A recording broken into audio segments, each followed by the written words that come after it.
Yeah, I still do between 7 and 8 people a day, 7, 8, sometimes 9. Um, I used to do between 12 and 15 a day, but it's harder. And now I'm actually in transition with my gym. I'm starting up a new gym, so I'm seeing most of my people in home. So I'm doing about 7 a day now. It's a lot of driving in LA. Don't anything you've heard about the traffic, Yeah, double yeah. it. Now, even though you charge a premium in this industry, with all the ventures and your standing as a household name, I mean, you don't really have to see as many people. No offense, but I mean, why do you do it? It can't be from a financial perspective anymore. Well, finance was always part of it, but really it's because I think once you lose touch with, that's my core competency. That's what I do, and once you're not there, not in the trenches, I think it's hard to come across as genuine and real in what you're pitching or preaching in the fitness world. I mean, I'm in touch with my clients. I'm in touch with trends. I'm in touch with fads. I'm in touch with new equipment, new technologies, new protocols. I try to stay on top of as much of that as possible. And actually, when I'm on the road like this, it's a great way to keep up from a reading and DVD standpoint of all things fitness. I don't think you can ever be completely on top of the industry, but I do try to stay in tune with it. I do go to trade shows. I go to seminars. I go to different gyms. I mean, when I'm here on Long Island, I go from Equinox to Two Worlds Dance to Powerhouse. I see what everybody's doing, from the casual exerciser to the hardcore bodybuilder, and I can take from each one of those, hopefully make my client's experience not just more enjoyable, but more efficient, more efficacious with the little bit of time they have into their weekly or daily fitness regimen. Yeah, with all this information you get, I mean, it allows you to train a wide client base. Your clients can go from anyone, from Mike Tyson to Brooke Burke. And the difference in those two body types and goals, obviously, it can't be bigger.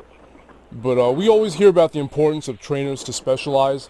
So why do you still, or how, and, how do you manage to successfully accommodate such a wide client base? You got to take into consideration, like you just said, the body type, the pre-established fitness and physical goals and limitations, exercise history, injury history, and then you got to be realistic with what they can put in from a time frame. I mean, when I was working with Mike, we were an hour cardio in the morning, then he was at the boxing gym in the afternoon, then he was an hour cardio strength training in the evening. I mean, that's very different from what someone who's on Brooke's schedule can accommodate. She's got time. She had 1 or 2 shows. She had a number of appearances. She had travel. She had photo shoots. So it was, get in the gym when she could, do what she could, and she was very consistent, very diligent, but she had a lot more going on than, the laser-like focus of Mike Tyson pre-fight, which was the 4 months I was with him. Yeah, okay. I mean, just Gunnar, from talking to you, I mean, even, beyond what I knew from you already, I really see that it's your integrity to the core of the profession that's really gotten you to the top. And I think that's a situation that any trainer, no matter what their level, that they can really relate to.